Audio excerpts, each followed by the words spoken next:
Just ahead on CTV News. The FAA reduces the number of flights into Reagan Airport. Plus, we're here at the 2025 Washington, D.C. Auto Show, and I'm about to show you one of the coolest cars that personally I've ever seen in my life. I'm Bryce Parker. We'll have that story coming up on CTV News. And we sit down with the new county executive candidate. Those stories and more on CTV News, starting now.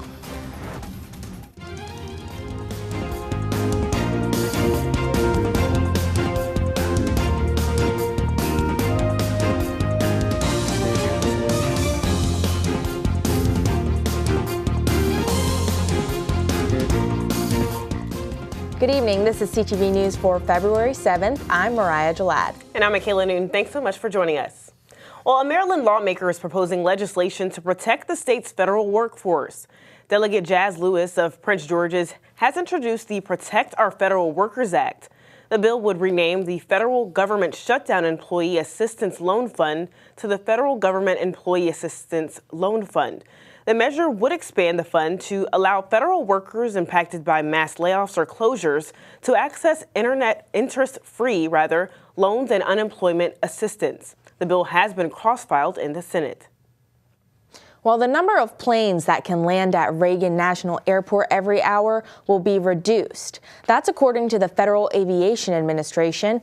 In the wake of the tragic, deadly mid-air collision last week that claimed 67 lives, there's been more attention on the safety of the airport, and previous close calls have come back into question.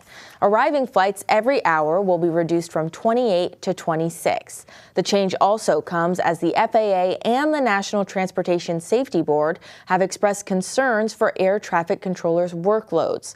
The FAA said while the change would reduce risks, it could also increase average delays from 40 to 50 minutes. And the tech industry is suing to block a law which requires companies to add protections for kids on their apps and websites. NetChoice, a trade group for major tech companies, argues Maryland Kids Code law violates free speech. They claim it forces companies to police their own content and comply with vague rules about what's best for children. However, advocates say otherwise. I'm lucky in that my kids are still a little too young to be outside of that. But personally, my husband and I are already, discussing when and how they will have access to phones. And at this time, I think these products are unsafe by design, and really conscious of that and the decisions that I make as a parent, and really mad that these companies suggest that if we just tried harder, parents would be able to fix the problem.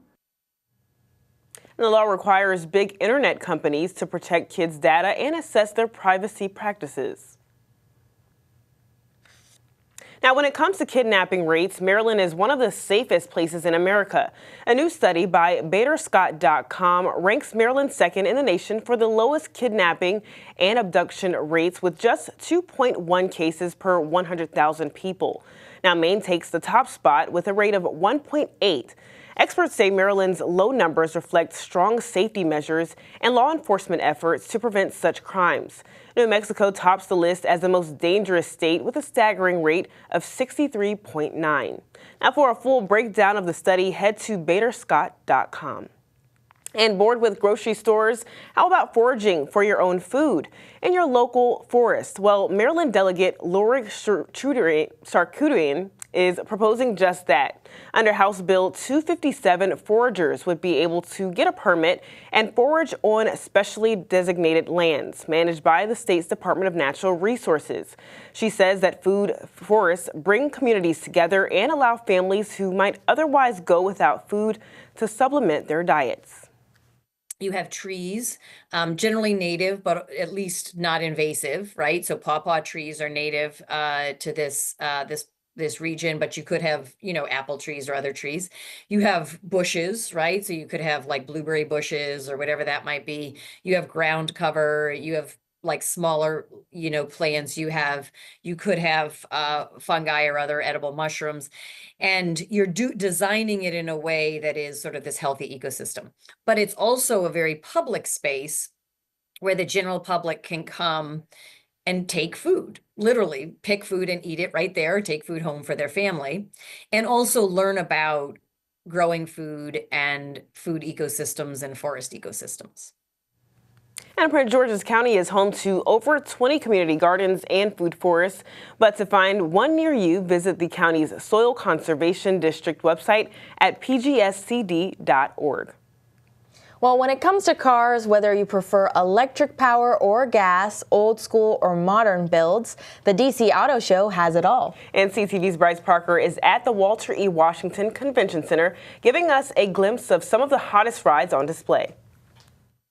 So we are here at the 2025 Washington, D.C. Auto Show, and right now we have amazing cars all around us, but today we are here with Jasmine, and she has an amazing vehicle right here. Jasmine, how you doing? I'm doing well, and yourself? I'm doing well, can't complain. So can you tell me a little bit about your car, and how long have you been into cars? I've pretty much been in cars all my life. My car, this is actually a rebuild for me. I was actually in a car accident, so I kind of just redid the whole car, did a different look, just coming out to showcase and support. Right, and so I see a lot of pink designs. Is pink your favorite color? It's not, but because of the accident and my car was previously pink, I said, you know what, let's keep the pink going and let's do something different. So I ended up doing a whole different design on the side of the car. Can you tell me kind of what inspires you to do this specific design with the car, and kind of, what does it tell about your story and kind of how you love cars? So this design actually came to be about, like I said, I was in a car accident back in October. I was thinking of ideas because I was like, you know what, I've been into 2 accidents in this car on the same side. And, they say lightning never strikes the same place twice. So I'm like, you know what, let's do some lightning. I said, you know what, I want to do a character. So I said, let's do Blossom from the Powerpuff Girls. And then I also did a tribute to my hometown of California. Right now, we're dealing with the Eaton fires out there. So I was like, this is the tribute. And this was actually done before the fires happened. So this is just, never forgetting where I came from. Right, and that's an amazing tribute to, where you're from, the things that you love to do. And so I heard that this was a part of a bigger community of cars and car people. Can you tell me about that and what you all do? Yeah, so I'm a member of BRQ and BRK.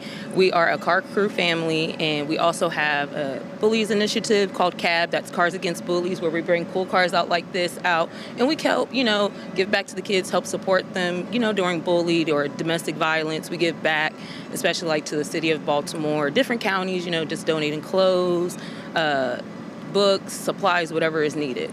Well, Jasmine, thank you so much for your time. You have a beautiful, amazing car. Thank you so much for telling me about it. Back to you at the desk. Thanks, Bryce. And Michaela, I think I'm going to take my own trip down to the auto show before it ends, for sure. And if you have the same idea, the last day to buy tickets and attend the event is this Sunday. And well, bigger doesn't always mean safer, at least when it comes to cars. New research from the Insurance Institute for Highway Safety shows that while added weight helps smaller cars, the benefits quickly fade for heavier SUVs and pickups and can put other drivers at a greater risk. Researchers analyzed crashes between 2011 and 2022, and they found that large SUVs and pickups have become less dangerous to passenger cars over time. But still, heavy vehicles above the 4,000-pound average create a greater risk for smaller cars. The reason for this is a lot of vehicles these days come with advanced occupant protection systems. Airbags today are better, crumple zones are better. You have systems like automatic emergency braking that can reduce the speed of crashes. And so all this technology essentially replaces, in part, what curb weight, the vehicle weight, used to do, which is to increase occupant safety. And now what we're showing is that, sure, if you have a very small vehicle, your safety would be improved if you increase that weight. But again, once you get to around 4,000 pounds, which is, again, the average weight of vehicles in the United States, the safety benefit that you get from additional weight is essentially zero. And experts say that as vehicles evolve, safety should be about more than just size. It's about smart design and better tech. But for more details on vehicle safety and crash test ratings, visit iihs.org. And you're watching CTV News. I'm Mariah Jalad. And I'm Michaela Newton. Still to come, whether you're buying a ticket to the Big Easy or watching the big game locally, we have some tips and warnings to make sure you enjoy this Super Bowl weekend. Don't move.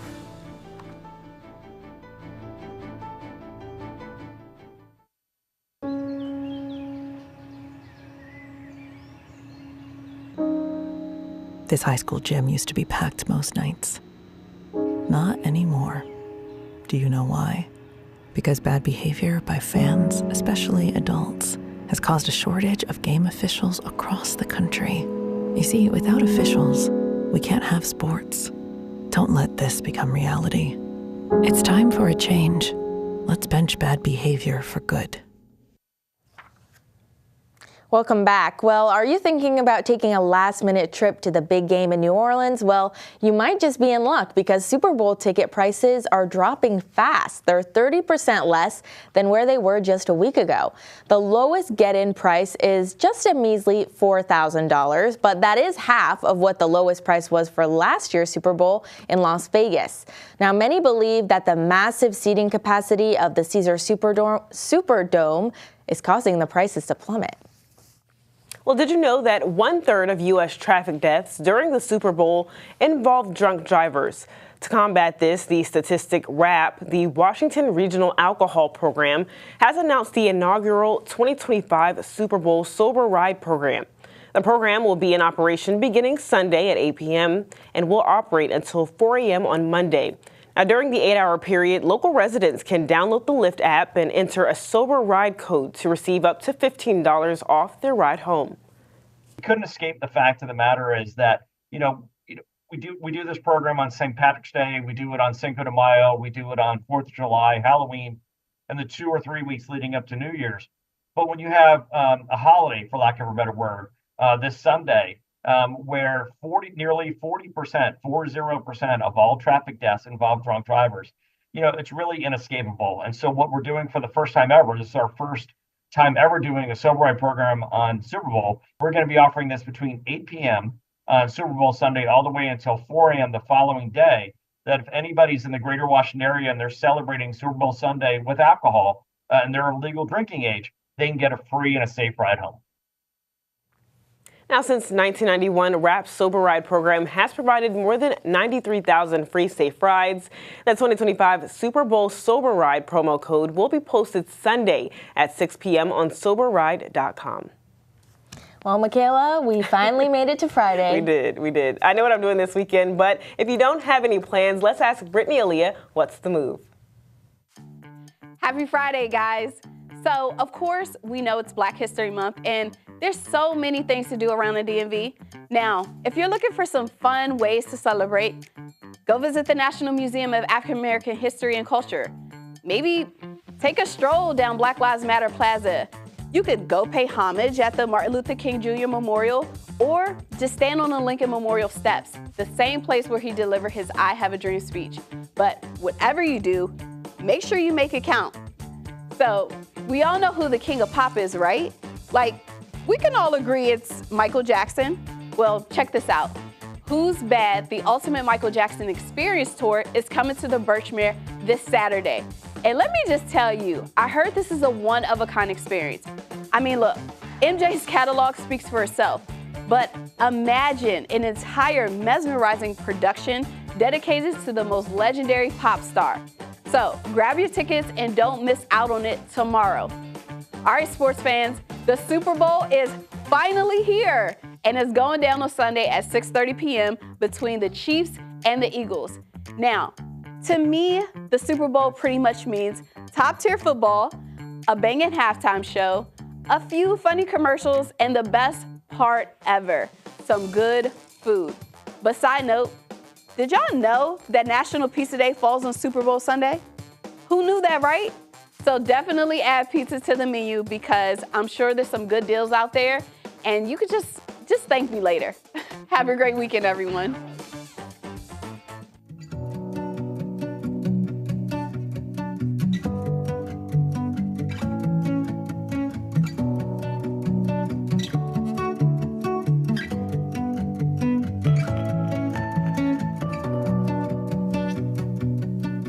All right, it's now time for our pet of the week. Meet Pistachio. He's a 1-year-old domestic short-hair cat. He has been at the shelter since yesterday. Animal management says Pistachio is looking for his perfect home.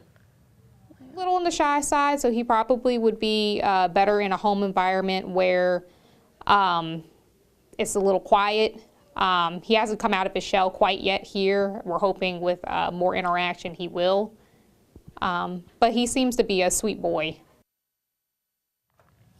And if you would like to adopt Pistachio or any of his furry friends, call Animal Management at 301-780-7200. And still to come on CTV News, we're bringing you one-on-one interviews with candidates for the county executive seat. After the break, hear from State Senator Alonzo Washington on his plans if elected. Back in a moment. Teachers are dynamic leaders, shaping a new generation, innovating how they teach to prepare students for our fast-changing world. Achieving this takes skill and expertise. They're tireless explorers, creatively discovering a universe of solutions, telling stories, experimenting, inspiring, mentoring, connecting cultures, and connecting with each other. Leading by example. Experience the unique joy of helping students thrive. Teaching is a journey that shapes lives. Are you ready? Explore teaching at teach.org. Stand by. Well, with a stacked field in the race for county executive, it could come down to the person with the most support from fellow local lawmakers.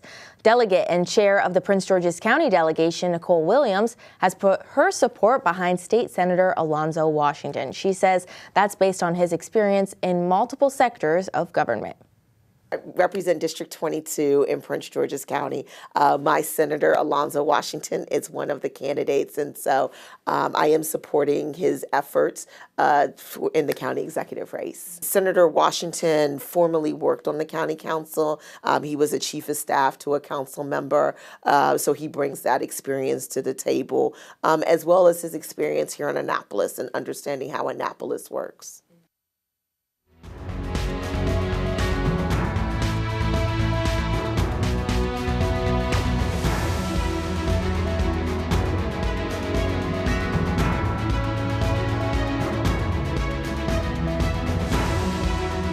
The special primary election for the county executive seat is just 1 month away.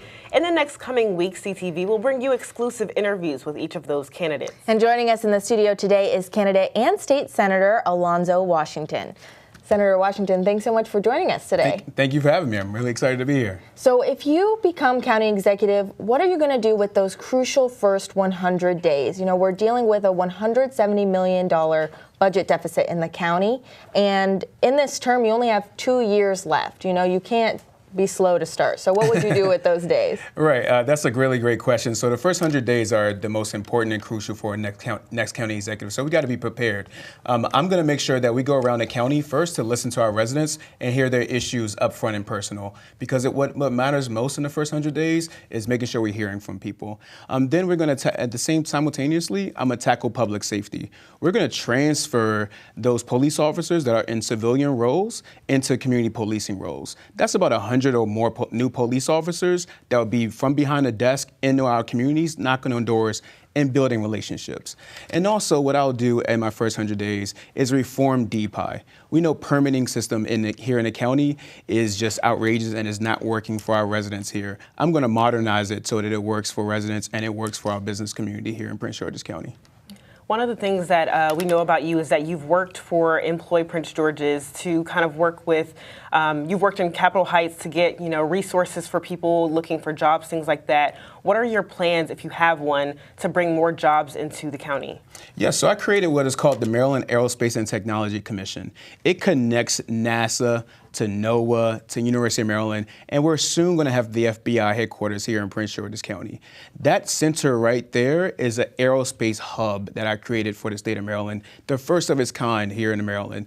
We're going to create more tech manufacturing jobs by working with our community college to create a CTE program just right there. So those apprentices that come there can work for those businesses in that triangle there. And you mentioned the permitting process. We hear that from county residents a lot, that there's a lot of red tape when it comes to starting a business and, bringing that business to Prince George's, especially bigger businesses. How do you plan on doing that? So I'm gonna replace what is currently happening. DPI is just not working in the way it's constituted. I believe we got to break it down so that it actually works for small businesses. In my district, we have a lot of growth that's happening there, and it's not because of DPI. It's actually because DPI has held us up for so long. We could have even moved further.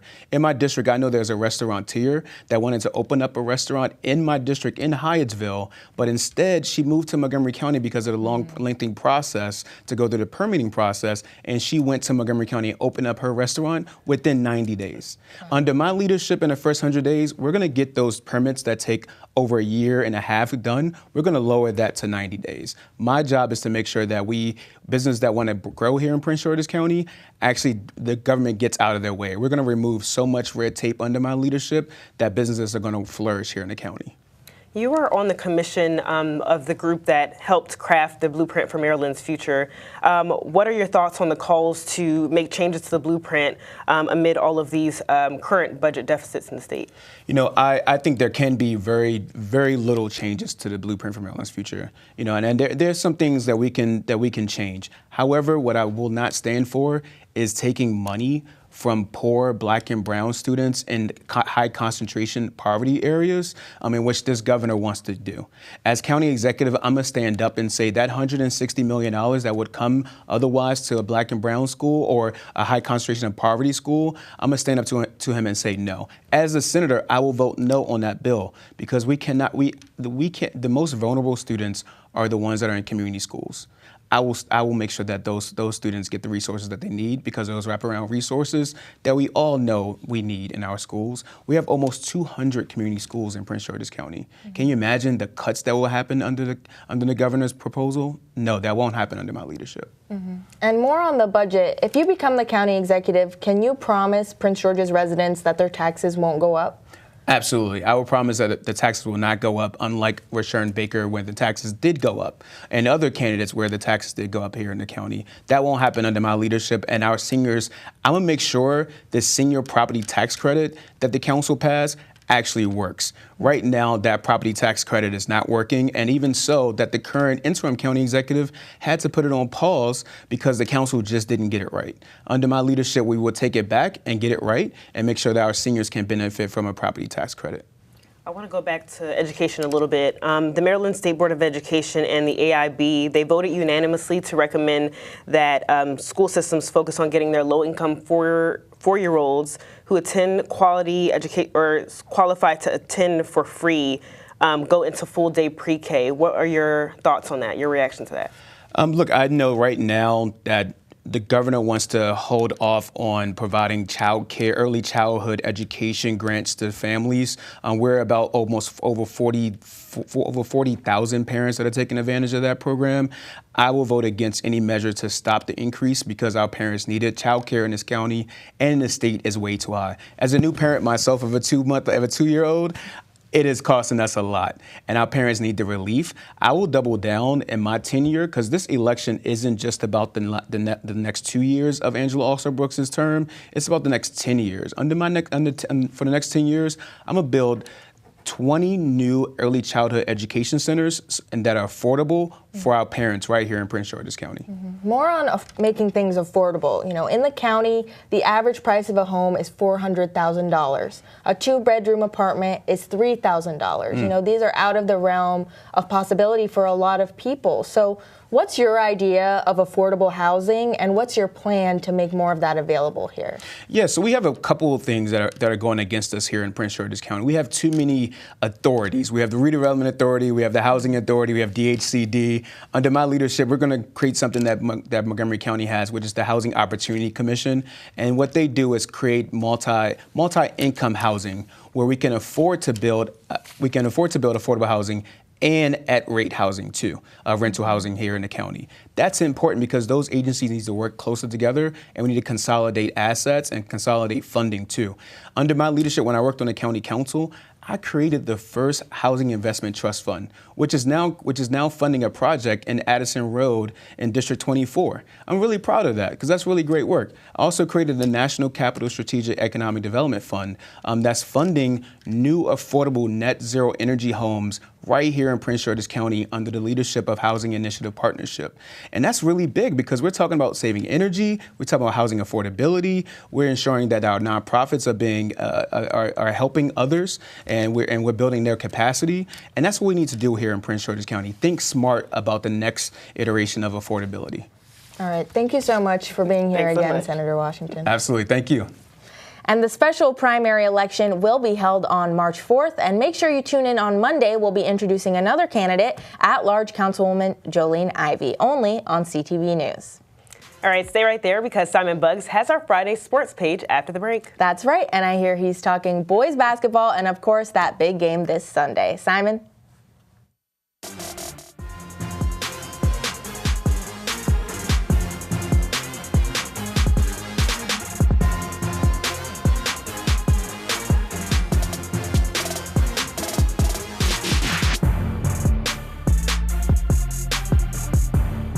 All right, everybody, go ahead and grab a seat because it's finally time for your Friday sports page. We begin with some high school hoops highlights. It was senior night over at Parkdale High School yesterday as the boys basketball team looked to put on a show against High Point. In the first quarter, the Eagles got on the board first thanks to number 5 for High Point, showing nice hustle to grab the loose ball and put it back in the basket for a High Point bucket. And not too long after, this floater by another High Point player had the team up 4-0 to start the game. Parkdale was finally able to get on the board as combo guard Isaiah Richards dished the ball to center Kevin Aviles in the paint, where he was able to avoid the block and convert on this layup.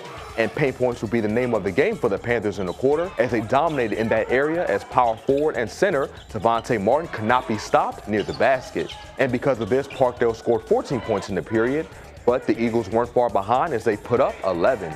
Moving on to the second quarter, some turnovers by the Eagles, like this steal from Panthers guard Jarius Gray, and the team bricking some good looks, combined with Martin continuing to make his mark on the game, helped the team outscore the Eagles 19-10 in the period. And they went into halftime up 33-21 on High Point. And Parkdale sent their fans home happy, winning the game 54-41.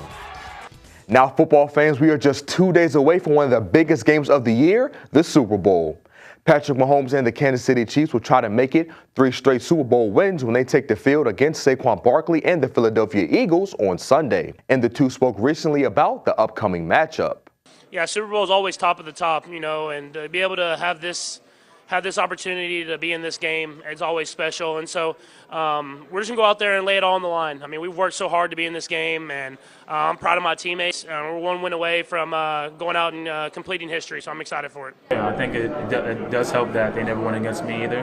But the challenge is, man, as you watch film, you can see why they're so good. You can see why they're 2-time defending champs and why their defense is ranked high every year.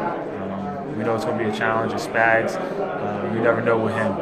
He brings all type of defenses, all type of blitzes. So definitely got to lock in and really focus on our details. But at the end of the day, I think it always going to come down to adjustments. So that's the thing we got to focus on. Kickoff is at 6:30. In other news, congratulations to Commanders quarterback Jaden Daniels for winning the Offensive Rookie of the Year award at the NFL Honors last night. The 24-year-old turned the Washington franchise around in his first year under center for the team, leading them to 12 wins as well as an NFC Championship game appearance.